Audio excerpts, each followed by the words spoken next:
Okay, so I wanted to welcome all of you to Why Formative. It was formerly known as Formative Fundamentals. This is basically an introduction to the formative instructional platform. So you can see that I am sharing my screen. If you can please join the formative that I have the link on there, and then also the join code. Any of the sign-in links that you need or the survey links are embedded within this formative. So once I can get everyone in here and get started, then as I go through the questions itself, you'll be able to sign in so that you can get credit with your district for being here today. So you will just be patient with me, just waiting, having a few more people join the session. Thank you.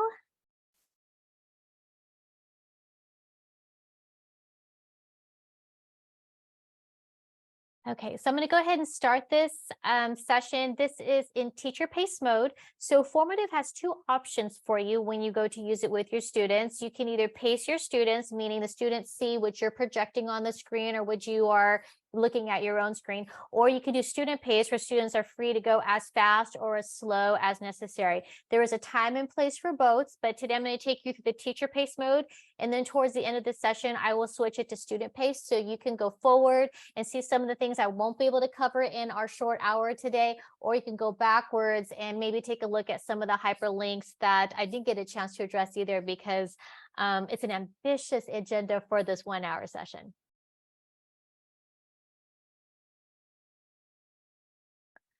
All right, so when you start a teacher pace mode formative with your students, they're going to see everything that's on your screen. So, it's always a good idea to put some type of directions or learning objectives or something. So that's what you're seeing on the screen in front of you. So just a little bit about me. So I spent 27 years in the classroom as primarily a world history teacher, but I also taught US history and ELA, and I did the department chair tech coordinator thing. I do work for EdTech Teacher. We are partners with Formative. So we do professional development for them for districts all across the United States. I did teach, and I grew up in Orange County, so I'm glad to be with my California people today. My husband and I spend our summers and early falls in Michigan, so that's where I am right now. Oh, that's a good question, Marilyn. I don't think so. Oh, you know what? Yes, it can be. I'll show you how to change the font size when I go to show you how to add content to the formative. But that's a great question. I actually had it really small. The join code, let me put that. I will actually put that link in the chat box. Oops. Put that in there. So if you're just joining us, here is the join code for the formative session that I would love for all of you to be in. Okay, so what you can see on the screen in front of you is a GIF and then multiple choice questions. I wanted to just let you know that you can embed a bunch of different kinds of content within your formative itself. So I taught middle school. My kids are all about GIFs and memes. And so I put in this GIF here. I am curious as to the level of familiarity that you have with the formative platform. So if you wouldn't mind selecting 1, 2, 3, 4, or 5, that would be awesome.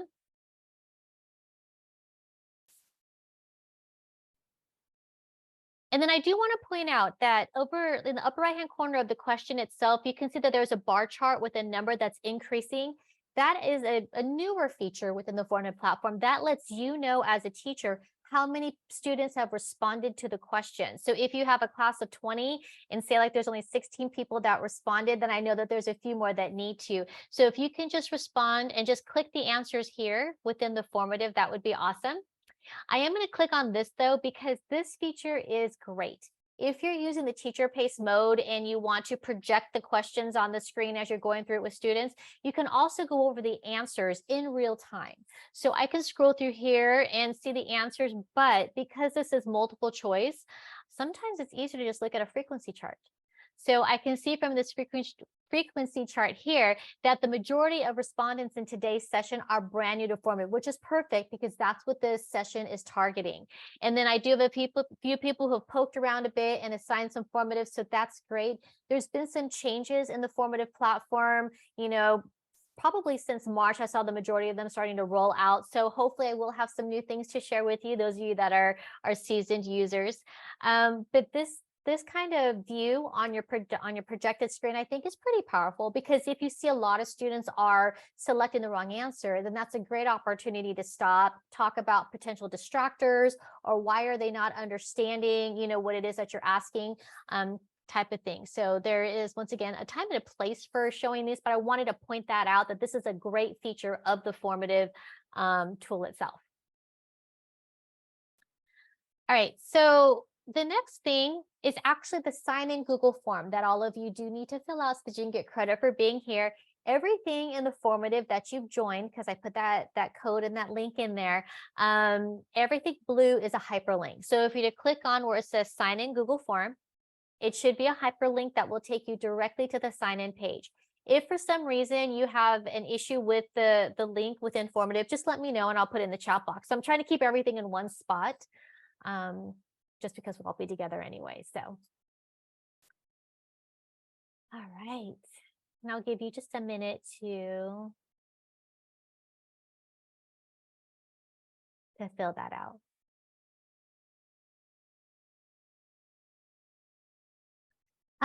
That's a really good question, Marilyn. I think you have to click submit in order for me to be able to see your answer.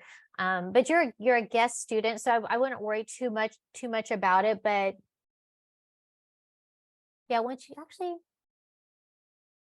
type your answer in, I should be able to see it. If it's a free response, I think you do have to click submit. It's a good question. I might need to think through that, my answer, because I'm not sure if I was really clear on that. All right, now the downside with using teacher pace mode is if I move to the next question, then you're not going to be able to, be on the previous one. So thank you, Jen, for putting the link in there so that I can go ahead and move on.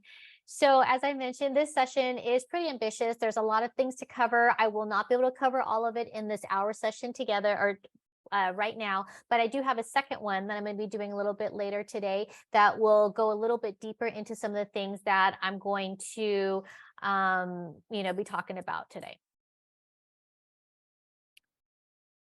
So everyone should be seeing the screen as I go through it, question by question. So if you're not unable to see the screen that I'm showing you, you do have to join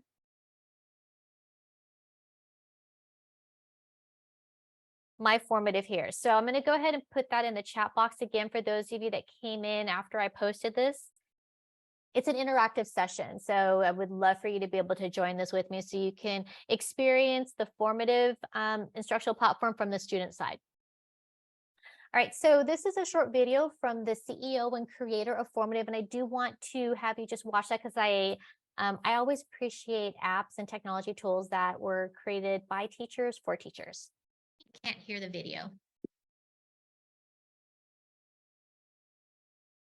Hi, my name is Craig Jones, and I'm the co-founder and CEO of Formative. I was an 8th grade science teacher in South Los Angeles. I taught 165 students every day, and only 14% of those students by the end of the year were at grade level mathematics. Yet in my science classroom, 86%, the exact same students, were at or above grade level. I used every piece of technology available to me and ultimately built a standards-based growth tracking system so that every item that each student took throughout the course of the year, do nows, exit tickets, was standards aligned and was tracked so that I could see the progress of each student throughout the course of the year and then do targeted intervention to make sure each student ultimately achieved great outcomes. And now, 10 years later, I've helped over 1 million students in 1,000+ school districts. We are extremely proud of what we've been able to build and have an incredible team of former teachers that have helped us do something that is beyond my wildest dreams. And now we would simply love to ask to be a partner with you and to help your students, your teachers achieve better outcomes. Thank you so much.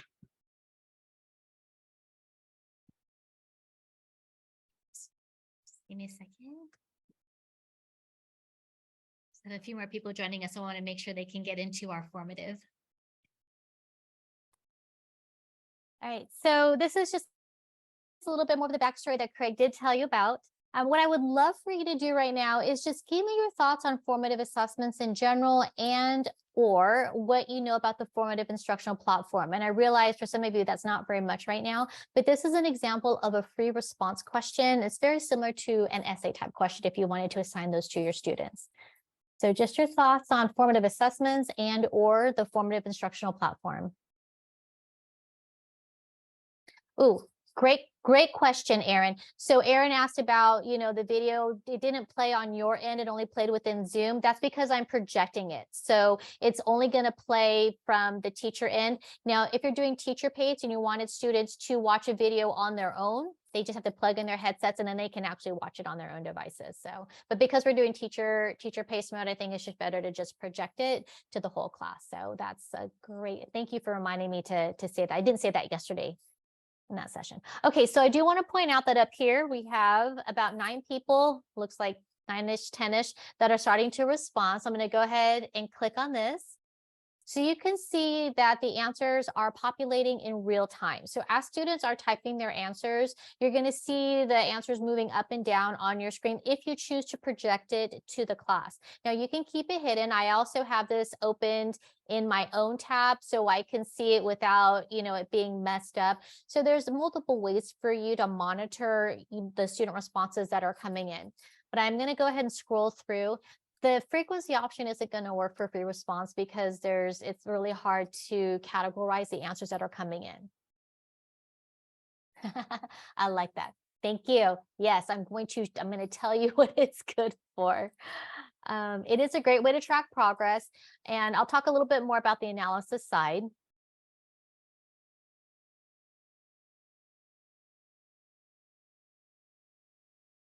Oh, that's a good question. Why didn't it work with the math class? I think it's because he probably had the same students. So, just working with, I don't know, but that's what I'm thinking about. Probably shared students.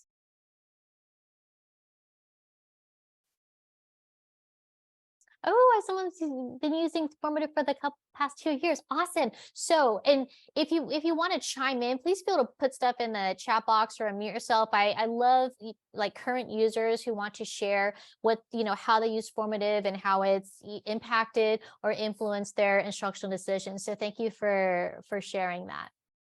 I also want to point out that I do have names hidden here. Just like teacher pace versus student pace, there is a time and place for showing student names or for keeping student names hidden or anonymous. So, all right, thank you for answering that. Now, once again, one of the downsides about using the teacher pace mode is that when I move to the next question, everyone that's currently typing will not be able to finish their answers. So if you choose to use this with your students, obviously give them ample think time, ample time to respond before you move forward. So just want to let you know, if you're typing, I'm going to move on to the next one. So I apologize for cutting your thoughts short. Okay, so you can see on the screen here that there is a Venn diagram that overlaps assessment platform instructional tool. You'll hear me multiple times during today's session refer to Formative as an instructional platform because it goes beyond just giving quizzes or unit tests. You can actually, create your whole instructional, like your whole lesson for even the whole week within Formative. I'm going to talk more about that this afternoon, but it is more than just giving tests. So I wanted to point that out. Okay, so this is another example of a multiple choice question. So what is the primary benefit of using Formative? So there's 4 different answer choices for you.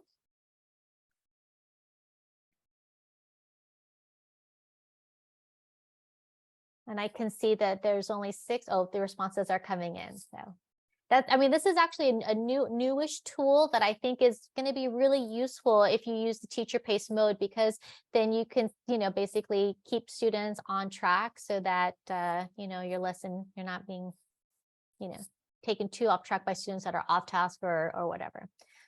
Okay, so we have the answers that are coming in. Because it's a multiple choice question, using the frequency option is awesome so that I can quickly see if, participants are selected the right answer. And so far, everyone is. So yay, it does provide the opportunity to give immediate feedback to students. And then if students are understanding what you're actually teaching. Okay, I'm going to go ahead and move on to the next one. So Formative is an instructional platform. I've worked with multiple districts all across the United States since last year, and we've talked about different ways that Formative can be used in the classroom.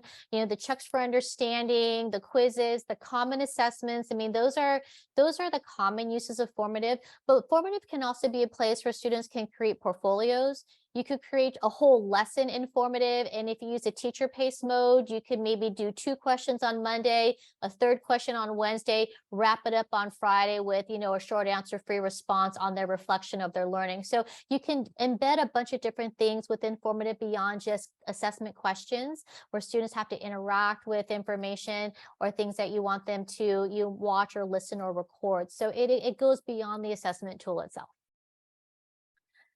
Formative does also support differentiation. And so this is an example of a drop-down menu. So if you want to go ahead and select the answer that you think that best fits, and I'll talk a little bit more about the differentiation side. So formative does offer accommodations for students. Now, it may not be as robust as what might be required in an IEP or 504 plan, but it's a good foundation so that you can start scaffolding the learning for students. Now, we'll say this about their accommodations. They are universal, meaning if you set up accommodations for students in your class view, then those accommodations will apply to all formatives that child is taking in any class. So that's what I mean by universal accommodations.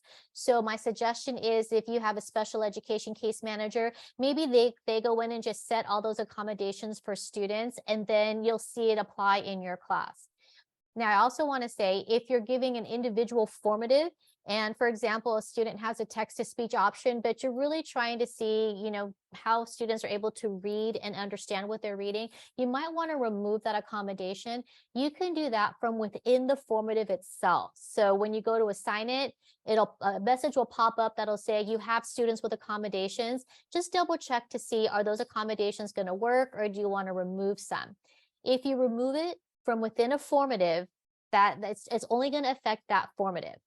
If you remove the accommodation from the class view, and I'll show you where that is, then that removes that accommodation for students in all their classes for all formatives. So you just want to kind of be careful for that one. All right, and I do want to say that all these are the correct answers. So even though I didn't key a correct one, you were all correct. So yay. So I don't have time to show this video today, but this is an animated student version or student viewpoint of how formative, works for them in the learning. So once I make this student page, you'll be able to go back and watch that if you like. Now, I talked a little bit about how formative can be used for instruction. It is definitely used for assessment. I'll show you where you can find student data. But what a lot of people don't realize is that formative is also an engagement tool. So between you and the student, or you and a group of students, you can have real-time conversations. I like to call it a back channel about their learning, because we know we have those shy students that may not want to raise their hand and ask a question, but they can just leave a comment to you, and then you can see it on your end, and then you can address it. Or you can, select several students and provide the same feedback to them. So it's a way for students and you to have these ongoing conversations. Now, the analysis part of the formative platform, most teachers, we spend time looking at the data and trying to figure out, is our instruction working? What do we need to do? But formative also puts those tools in the hands of students, where students can look up their progress within formative for all formatives, for all classes that assign formatives. So if you have a parent-teacher conference and you want the student to lead that conference, all they need is their device, log into formative, click on reports under their account, and then they can go through and explain to mom, dad, counselor, whoever's in the meeting, they can explain their learning, and maybe what other supports or scaffolds that they might need. So the analysis is not only on the teacher, students also have the same tools. And I did talk a little bit about providing the feedback. Today's session, I may not be able to get that far, but the next one that I have later on this afternoon, I'll talk a little bit more about how to quickly close that feedback loop. All right, so at this time, I would love for you to open another tab and log into your formative teacher account. So just open up a new tab. If this is your first time signing up for formative because you're brand new, make sure to select I'm a teacher, and then go ahead and log in with your district credentials. If you accidentally create a student account, please put that in the chat box, because unfortunately you can't fix it. That has to be fixed by your customer success manager. So I'll have to reach out to them, and then they'll be able to fix that for you. But if you could please all log into formative right now as a teacher. So you'll have this tab with the Zoom, the tab with the teacher paced formative, and then a third tab, which is just opening up your own account. So I'm going to talk a little bit about the dashboard, explain, the different things that are found in there. And then I'm going to give you an opportunity to set up your account so that you have everything ready come August or September, whenever the first day of school is for your students. Okay, so let me go ahead and pop out to this tab here. This is the dashboard. So when you log in, it should say welcome and then your name. Students are going to see the same thing. And the left-hand nav bar, these are just the different categories. So the formatives, this would be all the folders that you have, or all the individual formatives that you've created. If you go to copy them from the formative library, or if someone goes to share a formative with you, it's all going to show up here. Now, you can share folders with your colleagues. So Formative is really user-friendly when it comes to collaboration. So if you're a department chair and you want to start making formatives for your team, you can just create a folder, and I'll just go ahead and click on this one here. And then notice that you can share that folder to your team. So that might be something that you might want to do later on when you're working with your team members. Now, the classes tab here will show you all the classes that you have. Now, it's my understanding, because I did work with a different district earlier today, that if you are on the gold plan with Formative itself, these classes will automatically be set up for you. So there's no need for you to manually create classes. In fact, please don't, because then it just messes up everything. Let the Formative team and your district team work together to get your classes rostered for you. So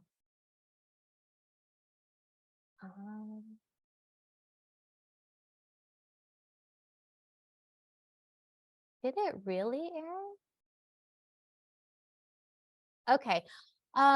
So what I'll do is, towards the end of today's session, I'll just put a link to a Google Doc, and you can all put your emails in there, and then I'll go ahead and have it corrected for you. That's kind of a bummer, because I don't think you'll be able to do the next part, which is what I wanted to show you. All right, 2 more things, and I'll help you set up your accounts. So this used to be called Tracker for those of you that have used Formative in the past. Now it's just called Reports. But here is where you will find the Tracker. So you can look at all the formatives that you've assigned and how students are doing. You could also look at it by standards. So once you have the standards set up in your account, and then once you start tagging questions with those standards, you can actually monitor standards progress over time. So you can see if students are truly mastering the standards that you have set for them. The Progress tab will let administrators look at teachers all within their school, or if you have it set up, department chairs can also look at their colleagues' performances, their class performances on Formative. You could also look at it by student. So if you have an IEP coming up, a 504 coming up, you can just select student, choose the date, or I'm sorry, choose the date range, and then you can see all their formatives, and then you can download the Excel file if you need to, or you can just, when you're having that conversation with a counselor, mom, dad, or caregiver, you can show them what you're seeing on their end, or on your end, I should say. The library is super robust. So within the library itself are folders and individual formatives that have been created by the Formative team, and also by just teachers who just want to share the wealth. So the library works like this. Up at the top, you'll put a keyword, whether you want to put math or culture or, or art or whatever it is. And then it's going to bring up everything that's tagged with that. Now, if you watch my screen, as I'm hovering over, you can see the right-hand side is changing, because it's giving me a preview of what's in these folders. So I wouldn't go to the library right now because there's a lot to see. I just wanted to point out that this is a resource for you. You could also filter your library search, because if you want to look up math for 7th grade, you don't need math for, 1st grade in high school. So you can definitely filter it so you're only getting what you want. Now, down at the bottom is where I would love everyone to go under My Account, and then Settings. And this is only if you didn't somehow get if you didn't get signed up as a student, because I don't think it's going to work for you that way. So my apologies. So under Settings, and I'm going to give you a few minutes to personalize this as soon as I'm done talking, you want to figure out what kind of notifications would you like to receive. And any notifications that you get from either formative or your students will show up down here with this little bell icon. It'll have a little red dot, and that will let you know that somewhere there is there is a notification waiting for you. The standards part to me is really important because with formative, you're able to track student learning, but more importantly, you're able to track student learning or student mastery of standards, but that only works if you have the standards already in your account. So if you click on add standard set, and then you just start typing in some keywords, it's going to bring up the standards. And I know we're all in California, so we can click that. And then it has a set of standards here. If for some reason your standards are not available or viewable here, you can go to the Help Center, and then you can start, there's a way that you can bring in, what's the word? You can bring in district-specific standards if they're not already on here. I will say this, so sometimes it's just a matter of putting in the right keywords, and then the standards will pop up. Now, I do want to show you that I have the history social studies standards for grade 8. It is separate from grade 7. Okay, so those I added separately, but notice that the national geography standards are grades K through 12. So it's just how they're organized in there. I don't really have any workarounds for that. For some, you can add all the grades. Others, it's, grade specific. But notice I also have the Castle core standards. I have the Avid Wicker tracking standards. So if you teach multiple subjects, you can add in as many subject specific standards as you'd like. Now, down at the bottom, there's the score thresholds. So this is the grade scale itself. And if I recall correctly, I think Salinas also has standards-based grading. And if not, I apologize, I might be near the district. But you can change the score thresholds, but they're by percentages. So you can't do the 4, 3, 2, 1, but you can change the range here. You can change the color. So like you want the top color to not, to be pink. You can put the category title if you'd like on there. And if you only want 4 ranges instead of 5, you just click the trash can and then you can delete that. My suggestion is to always leave the default point value to 1 because it should make it easier. But when you go to create your own formative, if you have an essay question and you want it to be worth 5 points, you can change the points in formative itself. Now, these are the default assign options. You can determine what works best for you. I always like to point out that it might be a good idea to choose this one, display each item on a separate page, especially if you have English language learners or special ed kiddos, because sometimes when, they get into something and every single question pops up and they're instantly overwhelmed. If you display each item as a separate page, it's similar to what you can toggle on with Google Forms. You see one question at a time, and then that way they're not overwhelmed. So I always like to point that out. If I have any math teachers in the audience, you might want to toggle this on. That way students have access to the math keyboard in the answer choices. And then these are all the beta features of Formative. So my suggestion is toggle on the AI content creation. I think it was in April, Formative partnered up with ChatGPT to use the AI functions to auto-generate questions and hints that you can use. This is just one way of making life easier for you. And I will tell you this, I had a colleague who used the connection with ChatGPT within Formative and created an entire Constitution unit test. All I had to do was type in the grade level, some keywords, and ChatGPT actually did it for him. And I tried that function out today because I didn't have time when he told me about it, but it does. It makes the whole test for you.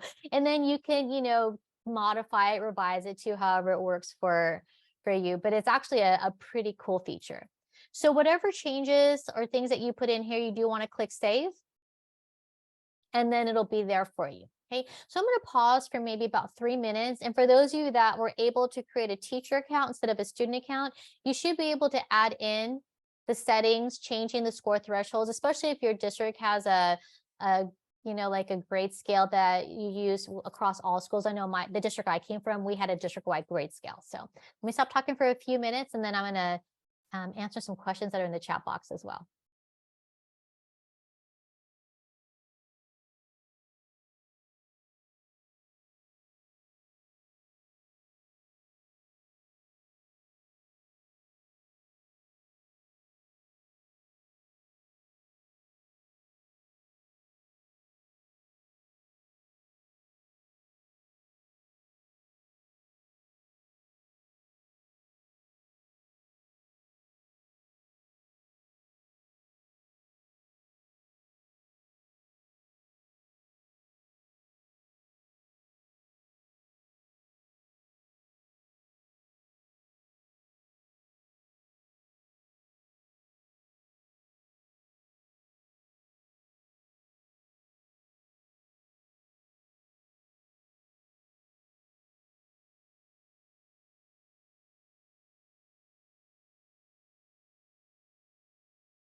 about 1 more minute for those of you that are able to get in as a teacher to set up your standards, your score thresholds, maybe looking at the default assign options to see what's going to work for you.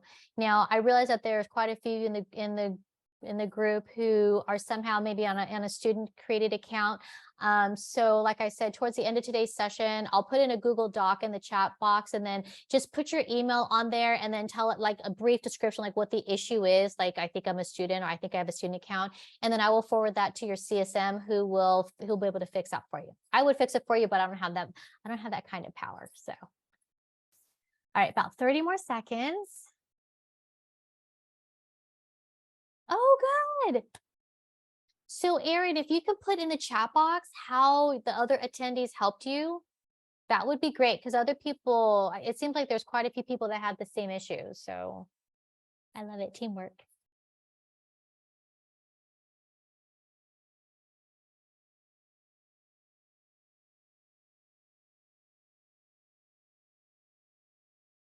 Okay, so I'm back on the teacher-paced side of the formative that I had all of you join. So I talked about the default standards, the assigned settings. This is, you've already created a formative and you're now going to assign it to your students. So let me show you. This is the formative that I'm using in the teacher-paced mode, but this is my version of it. So this is I should say the draft version of it. So say like I wanted to assign this as a student-paced formative for a different class. So notice you can assign the same formative to different classes. Some can be teacher paced, some can be student paced. So there's a lot of options for you. So say like I wanted to assign it to my demo class. This is the warning that's letting me know that I do have students with accommodations. So I kind of like that pop up. And then this is where I can look at the additional settings. So do I want to display each item on its own page? Do I want to restrict it to certain students? Say like, some students need, like enrichment, or some students need to be caught up, so they have to do a different formative. You can I'm going to select that one. You can schedule open and close times. So if you're one of those and you only want students to see it like during your class period, awesome. You can schedule a due date, so that students, and it'll pop up to them to let them know that it's due. Now, students will still be able to turn in things late though, but you'll get a notification that lets you know that students did complete it after the fact.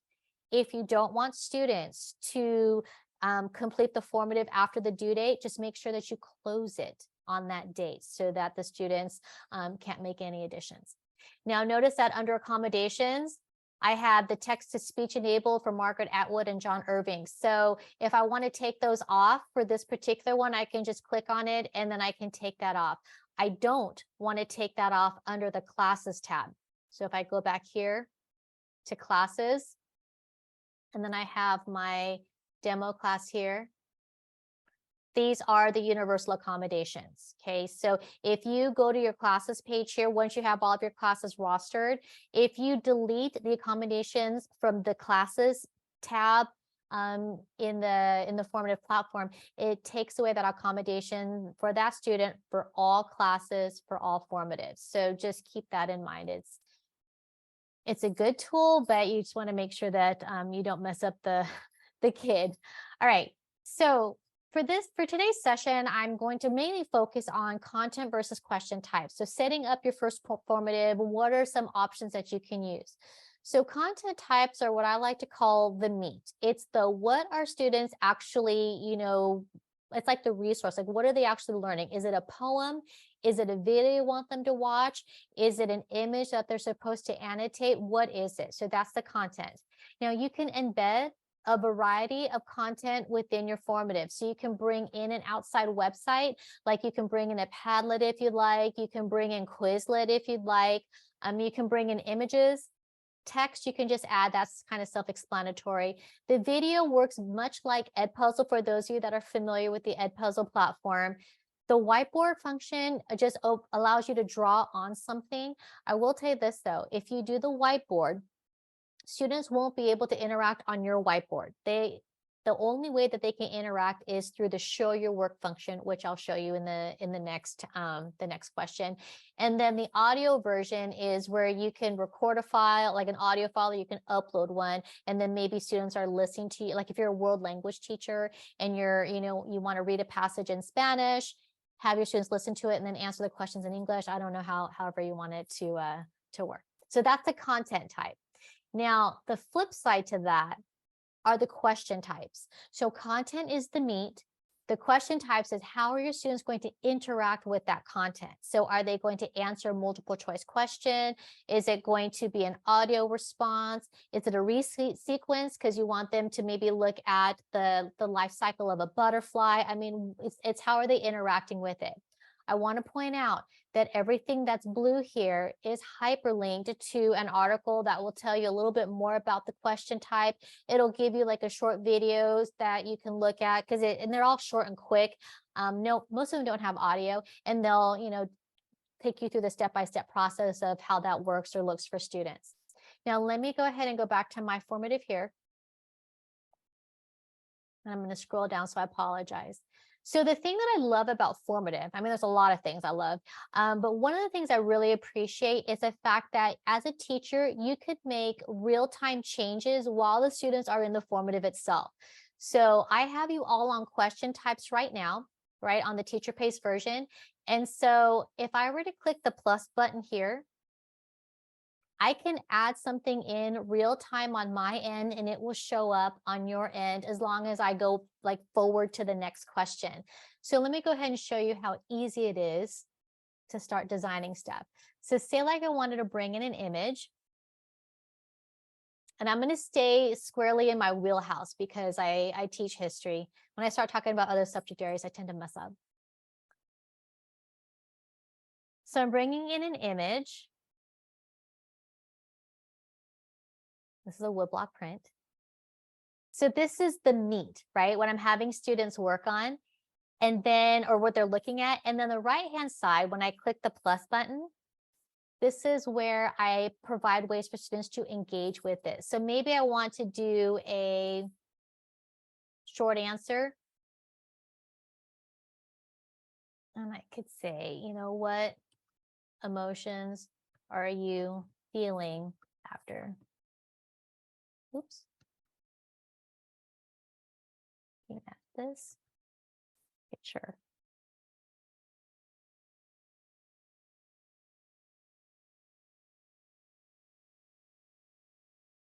And then if I wanted to, I could use a rubric. I'll talk more about that in my later session. I could add a hint to help, students maybe think about what I really want them to write about. But you see this magic wand here? If you enabled the AI creation tool, I could click on that. And then ChatGPT is going to try and create hints based upon my question. So I can, check with this one if I like it. If I don't like any of those hints, because I don't, I could click regenerate. I like this one. How the colors, lighting, or composition might influence emotions. I could click confirm.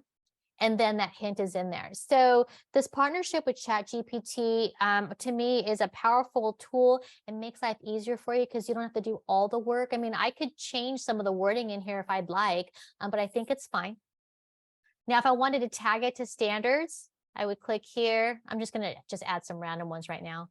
So if I wanted specifically to look at writing, though, because it is short answer, notice how I'm just typing in the word, like the first few letters of the word right, and then I could do quick writes reflections. So you can add in multiple standards to the same question if you'd like. Now you can also add multiple questions to the same content type. So my content type is an image. If I wanted to add a second question, maybe I want to do an audio response. And then I will just tell students to record your haiku poem that you made from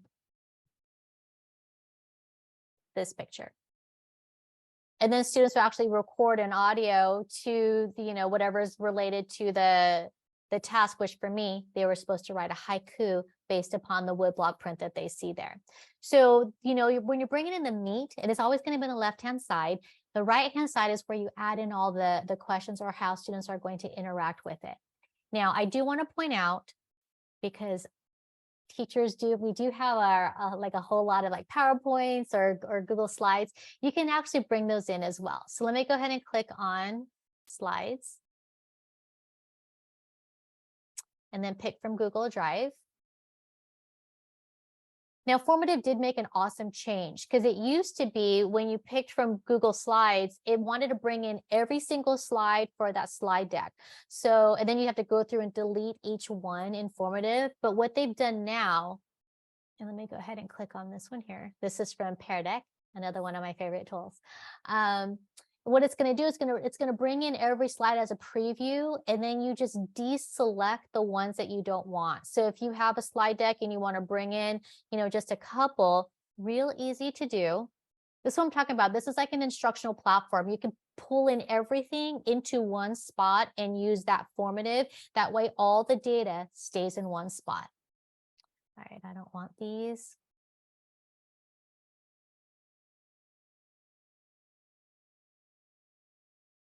That's a lot of unchecking.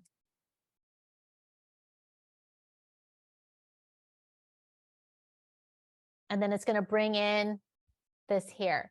Now, the one thing I wanted to show you that was really cool is, so this is just a static image, and I can add in, questions for them. But say like I wanted them to actually write on it. So what I did was I clicked Show Your Work. This is the student equivalent of the whiteboard feature. So just say, fill in the blanks with words or images. Now, because it's Show Your Work, I do want to pull in that same image so that students can write on top of it. So I would just click the little photo button here, pick from Google Drive, go to the presentation, and then pull in the image that I want. Okay, I'm not going to pull that in because I have that in a whole slide deck. But students can actually write or draw right here. So this is the Show Your Work function. So this works for, I think, every single content area in there, especially if you're like doing math and you want students to show like they're thinking, they can actually write it out. Or if you're a science teacher and you want them to label exactly all the steps that they did, they can change, the color, the size of the line itself. They can add in text. Notice there's also math functions in here. So the Show Your Work feature to me is pretty powerful. A tool that I don't think most people end up using. All right. Yep. All right. So let me pause for about maybe 5 minutes or 4 minutes and let you sort of click around a little bit. Just open up a random formative. So if you were to go back to here, those of you that are able to get in as a teacher, if you click on formatives, you can click the plus button and then just click new formative and just play around in there. Or if you're more ambitious or you're a risk taker, you can click on auto generate formative and just see what ChatGPT can do for you so that you don't have to do it all on your own. Notice it'll make a quiz for you or it'll make a lesson for you. And the lesson one's actually new, and I thought it was only quizzes. So, all right, let me stop talking for about 4 minutes, let you play around, and then I'll finish up with a couple of other things. If you have any questions, please feel free to unmute yourself, put it in the chat box. If you want me to re-demonstrate something, please let me know, because I do tend to talk a little faster in these things.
Marilyn, I hear you.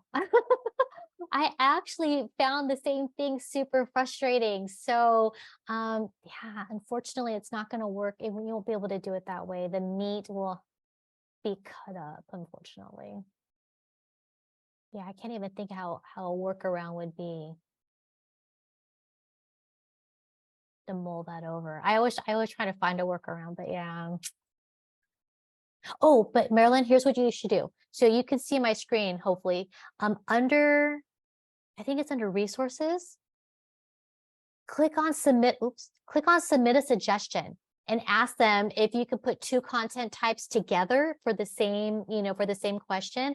And I'll tell you what, Marilyn, the more people that put that as a suggestion, the higher up on the priority list it goes for formative. I know that for a fact because I've worked with several districts where the more teachers that put it on there, the quicker the quicker the tool seems to appear informative. They are really responsive.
For the record, I like food, so I name everything after food. So the dots are meatballs or donut holes, and I like to call the content meat. So no, it's called content types, but great question.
All right, I know that that wasn't a lot of time to get very far on whatever formative you're working on, especially if you're just playing around. It does auto save though, so that's great. So if you were to just close out the window, you'll see it under your list of formatives.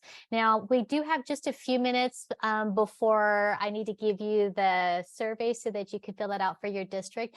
But if you look at my screen, oh, by the way, I made this formative student paced. So you should be able to go forward and backward, like scroll up and down on your end. Remember, everything that's blue is a hyperlink because I won't be able to get through the bottom portion of the formative for today. Now, if you're still looking at my screen in Zoom, oops. It should reload with all of your responses. So let it update.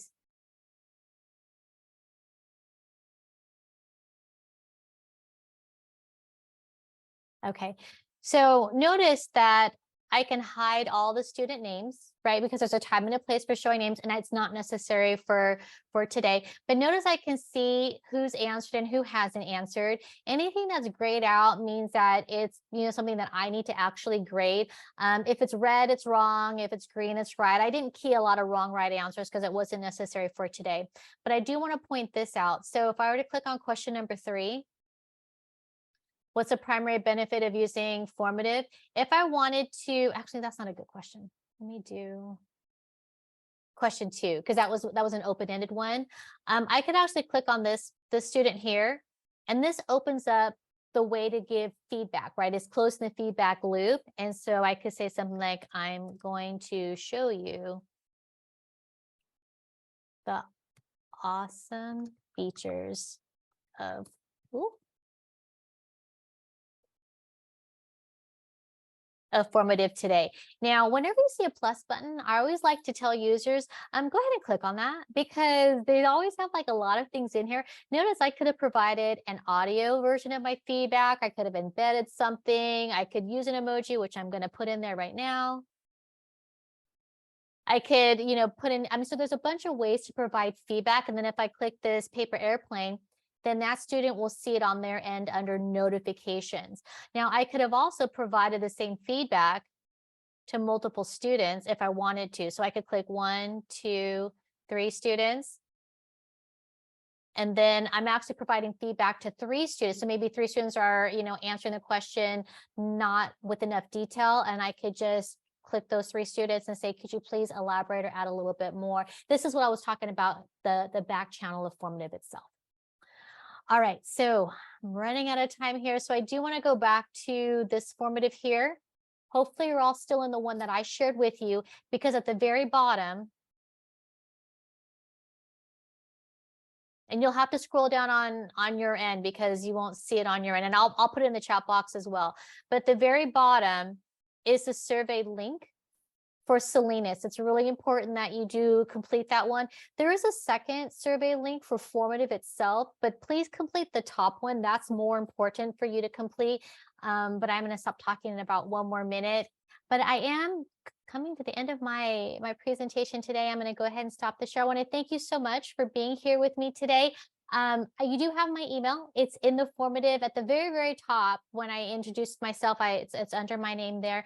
I do have a session this afternoon that's going to go more in depth into the different ways to add in content types and different kinds of questions that you guys can use with your students. So I want to thank you so much for being here with me today. I am going to stay on. So if you have any questions, please just hang back and then we can talk about it. I'd love to walk you through these things so that you don't have, you don't leave with these big questions and any frustrations with Formative.